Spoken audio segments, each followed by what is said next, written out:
de la monnaie, entre autres, qui valorise tout ce qui a été proposé dans la communauté. Il y a un billet de 50 $, va créer un chiffre d'affaires, un échange global de 200, 250, je ne sais plus combien il y a d'intervenants là-dedans. Mais on découvre évidemment à la fin que le billet est faux, mais ce n'est pas parce qu'on découvre qu'il est faux que tout ce qui a été réglé précédemment est effacé. Tant pis, on revient en arrière. Ce qui veut dire que ce n'est pas la valeur de la monnaie en elle-même, c'est son acceptation qui fait sa valeur. Ça c'est important, c'est dire justement une monnaie, c'est une convention sociale fondée sur la confiance. Confiance dans l'outil en lui-même, dans l'émetteur, et puis surtout confiance dans le fait qu'elle sera acceptée par tous. Si j'accepte un billet de banque, si j'accepte une monnaie, c'est parce que je sais que je vais pouvoir la réutiliser, que quelqu'un d'autre va l'accepter en paiement. Donc c'est pas... Il n'y a pas besoin d'avoir des lingots d'or, des diamants ou je ne sais trop quoi pour une monnaie. N'importe quel support accepté par convention par une communauté, mais si on est une communauté, on peut créer comme dans un CEL, vous connaissez les systèmes d'échange locaux, dans un CEL c'est ça, c'est un groupe d'individus qui se réunissent, puis qui disent bon ben voilà, moi je sais faire ceci, moi je sais faire cela, enfin, on fait l'inventaire de tout ce que chacun peut proposer en termes de connaissances, savoir-être, savoir bien, services et autres. On en fait un catalogue et puis on se met d'accord sur une unité de compte, le grain de sel.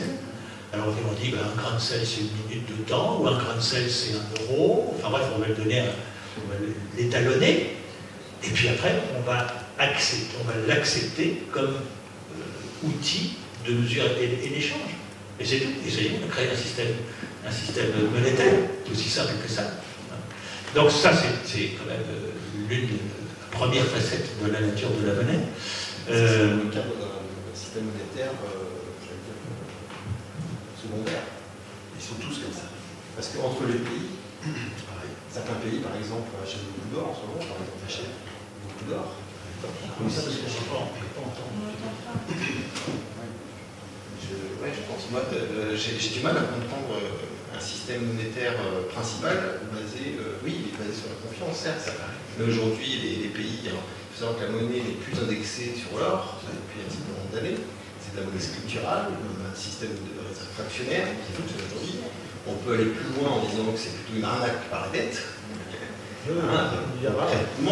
Mais ce que je veux faire comprendre, c'est qu'il y a des exemples, il y a eu des exemples sur le système de la planche à billets les plus qui sont utilisés aujourd'hui, qui nous ont menés à la ruine, à une perte totale, voire même à des conflits. On n'y est pas encore, ça vient pas. On n'est pas à des conflits.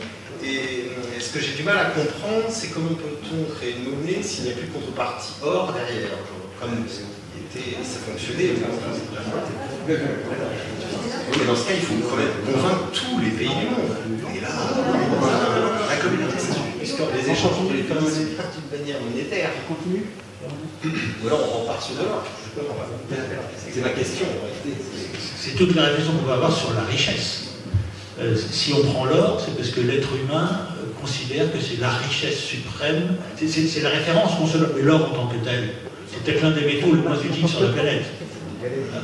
C'est nous qui l'avons valorisé par sa rareté, par son éclat, par son... Donc voilà, mais c'est une richesse extérieure. Donc, fondée sur la confiance dans ce que la richesse universelle que représente l'or. Une communauté doit se définir sur la référence. Et donc c'est toute la question justement aujourd'hui de la question monétaire. Quelle est la véritable richesse? Justement, on focalise toute notre attention, on considère la monnaie comme la vraie richesse en souvenir ou par héritage de cette richesse extérieure qui était l'or. Aujourd'hui, ça a disparu. Le lien avec l'or a disparu. Et donc ça nous invite à redéfinir qu'est-ce que la richesse. Et donc, non,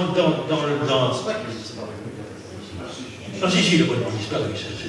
L'or est une marchandise comme n'importe quelle autre matière qui est maintenant cotée à la bourse, etc., de façon d'ailleurs manipuler, mais peu importe. Les Américains, ils pleurent à droite à gauche en ce moment, et si on prend les Russes et les Chinois, ils se gavent d'or. Ils se gavent d'or. Ils se gavent d'or parce qu'ils veulent rentrer dans la cour des grands. Pour l'instant, jusqu'à très récemment, le yuan en Chine ne faisait pas partie du panier des grandes monnaies. Et comme on est dans une course aujourd'hui dans le monde, ce sont des pays qui veulent se faire valoir, qui veulent rentrer dans la cour de ceux dont la monnaie est reconnue. Parce que justement, depuis qu'on n'est plus attaché à l'or, toutes les monnaies flottent les unes par rapport aux autres. C'est-à-dire qu'une monnaie, sa valeur est fixée par l'offre et la demande. Plus une monnaie est demandée, plus sa valeur est haute. Moins elle est demandée, donc moins elle sert, plus sa valeur est basse. Et évidemment, ça joue bien évidemment dans les échanges. Mais là, on peut prendre un pays, comme la relation entre deux pays, c'est l'image de la relation entre deux personnes qui vont fonctionner avec deux références différentes. Moi j'ai ça à proposer, toi tu as ça à proposer, il faut qu'on se mette d'accord. Donc après les monnaies flottent les unes par rapport aux autres, mais ça nous conduit à être dans un jeu de pouvoir, hein, où chacun essaie de tirer le maximum de l'autre. Mais voilà, enfin, on ne peut pas.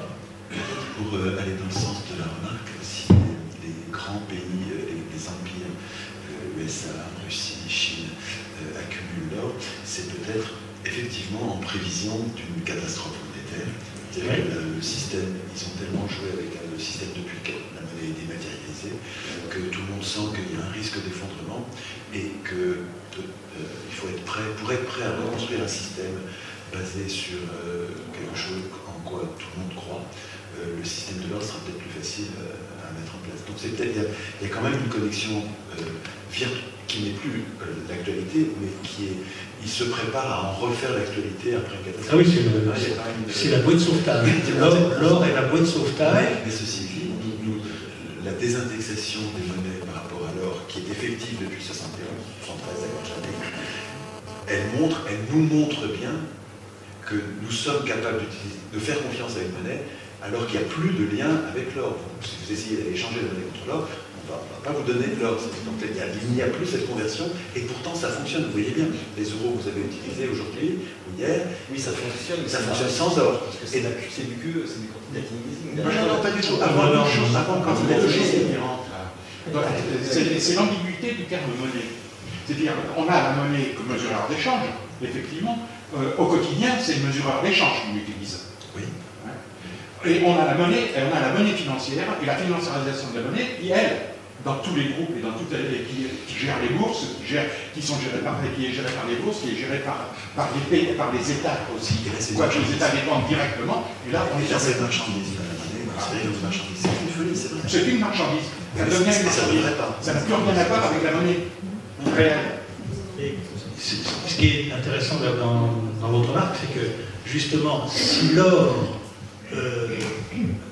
attire de nouveau l'attention, c'est justement parce qu'on perd confiance dans le système monétaire actuel.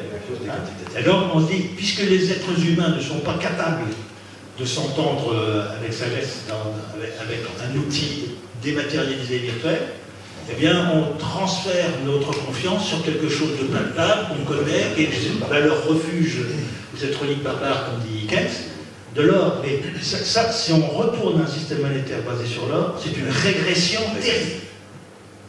On va en parler. Enfin, on va poursuivre. Encore une fois, je ne dis pas que j'ai la vérité. Voilà ma proposition dans l'une des facettes de la première facette de la nature de la monnaie.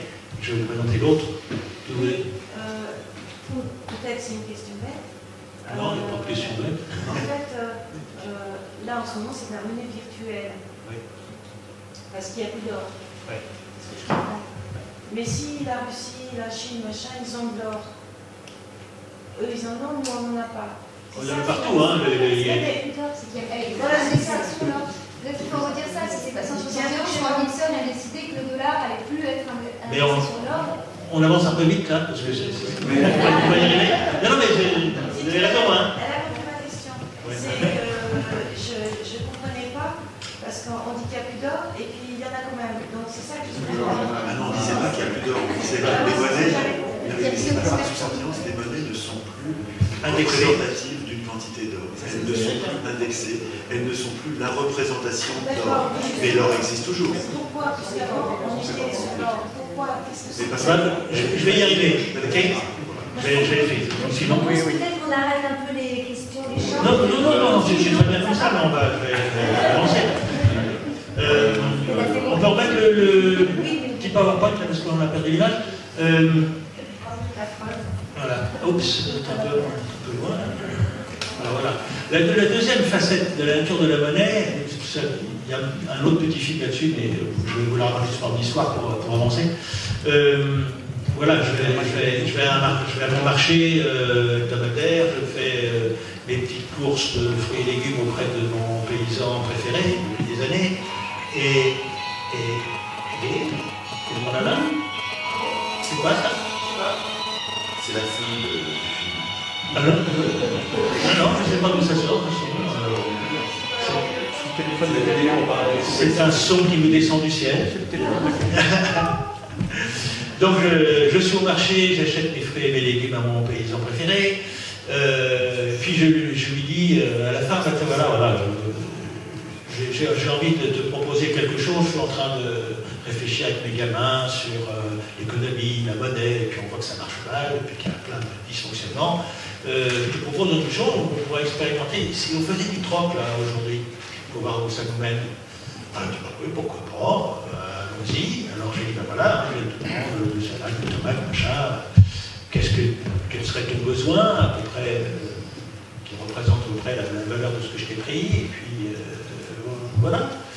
Alors il réfléchit, puis écoute, non, mon besoin tout de suite, c'est remplacer les pneus de ma camionnette et puis réparer l'électricité dans ma grange. C'est ça mon besoin immédiat. Oh ben zut, franchement non, je ne vois pas comment on pourrait faire du troc, parce que pour moi ce que tu me demandes déjà ça a une valeur supérieure à ce que je t'ai pris, et puis dans tous les cas je ne sais pas faire un peu de tissage, je ne sais pas les fabriquer, je ne sais pas les creuser, je ne sais pas faire. L'électricité en plus, hein, si tu veux l'incendie chez toi, tu as qu'à me demander de t'aider là-dedans. Alors bon, bah tant pis, on va revenir au bon vieux système, je vais te payer en sous, en argent, combien je te dois, bon 20 €. Bon, ok, donc je te donne 20 €, mais on voit qu'à la place de ce billet, ça pourrait tout aussi bien être une simple reconnaissance de dette. Le billet porterait le porteur de ce billet reconnaît avoir répondu aux besoins d'un des membres de notre communauté sans avoir reçu en retour satisfaction de son propre besoin. Et à l'aide de ce billet, il va pouvoir aller chercher dans la communauté satisfaction de son besoin à la hauteur de la somme qui figure. Vous me suivez là-dessus? Oui.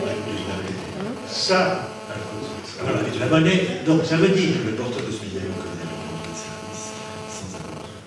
C'est vraiment une phrase. Sans avoir reçu en retour satisfaction de son propre besoin. J'ai moi des pneus là, puis il m'a demandé d'autres. Il n'a rien reçu en tant que richesse réelle. Donc je lui transfère un billet que moi-même j'ai acquis en répondant aux besoins de quelqu'un d'autre. Si je l'ai entre les mains, c'est que j'ai offert, moi, un bien, un service, une connaissance à une personne pour cette valeur-là. Donc c'est une dette circulante. La nature profonde de la monnaie, c'est une dette circulante. On se repasse les uns aux autres chaque fois qu'on échange une richesse réelle. Donc c'est un outil qui permet de se libérer de la contrainte du troc qui n'a pas été possible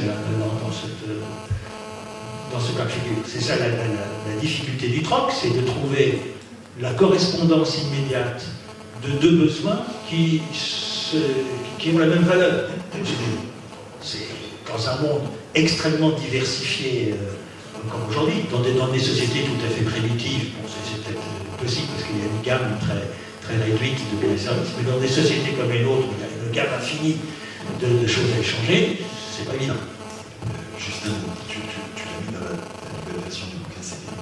Il faut parler du travail de Créber, anthropologue, qui souligne que les anthropologues disent aux économistes, les économistes prétendent, avant la monnaie, il y avait du troc. Et Créber, anthropologue, avec tous les autres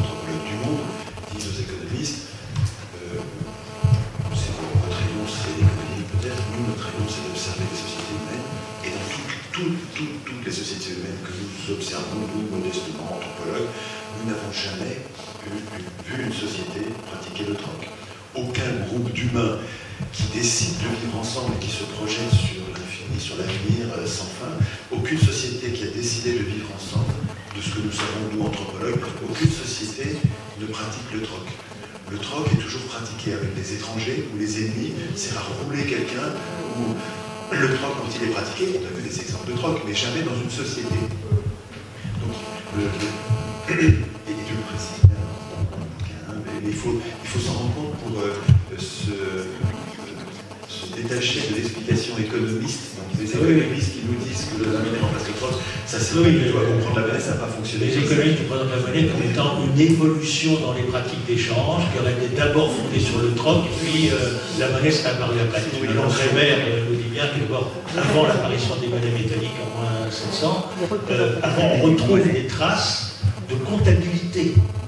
Donc on faisait des échanges, on comptabilisait les dettes, sans l'usage de monnaie, et sans pratiquer le troc. Ce sont les premiers économistes qui, ils le croyaient, ils l'ont pensé, et puis ensuite ils se sont passés le mot de proche en proche. C'est un peu, à ma connaissance, c'est Adam Smith, entre autres, qui a inventé beaucoup de choses sans preuve. C'était... que le troc a été pratiqué peut-être dans des... Pas dans des sociétés. Pas dans des sociétés qui vivent ensemble. C'est ça. Dans un groupe très réduit, très étroit, là, elle est noire, mais dans une société organisée, non. Dans les sociétés. Il y a une comptabilisation des dettes. La comptabilité des dettes au travers de coquilles avec des choses comme ça, c'est quelque chose. Ça, c'est déjà la monnaie. Comment? Ça, c'est déjà la monnaie. C'était la monnaie, mais ça remonte à des millénaires. Oui, mais c'était des monnaies qui n'avaient même pas valeur marchande. Les monnaies, enfin ce genre d'outils était beaucoup plus considéré comme des rituels ou alors des compensations de nuisances qu'on a pu causer à quelqu'un, des serments de mariage. C'était un symbole beaucoup plus qu'un outil de paiement. Enfin bon, voilà. Donc voilà, donc cette autre facette, mais merci pour cette précision, parce que c'est vrai qu'il faut vraiment sortir de cette légende que la monnaie serait une évolution du troc. Mais pour l'expliquer, je vais montrer qu'il y a...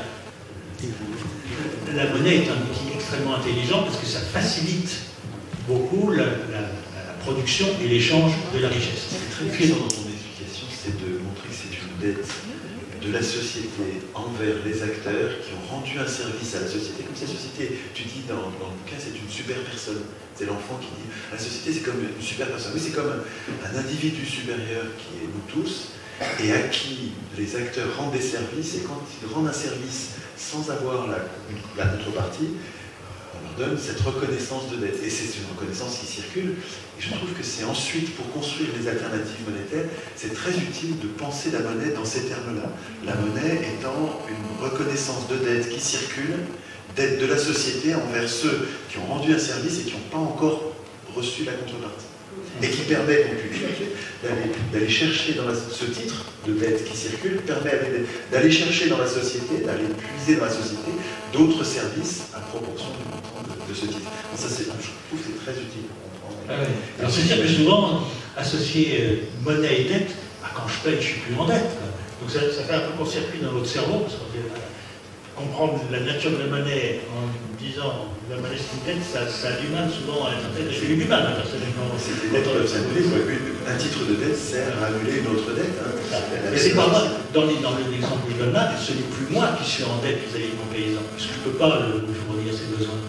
Donc je lui offre une dette circulante, il va pouvoir aller, grâce à ça, aller chercher satisfaction à son besoin dans la société. Mais alors si je dis ça, c'est pour comprendre que la légitimité de la création monétaire, que sous n'importe quelle forme qu'elle soit, la légitimité est dans la communauté et non pas dans l'un des membres de cette communauté. Aujourd'hui, on est une communauté ici, c'est à nous, donc, dans la légitimité d'un système monétaire, de définir ensemble les règles sur lesquelles on va créer la monnaie, distribuer la monnaie, pour permettre justement d'échanger facilement, d'évaluer d'une part la vraie richesse qu'on produit et faciliter son échange.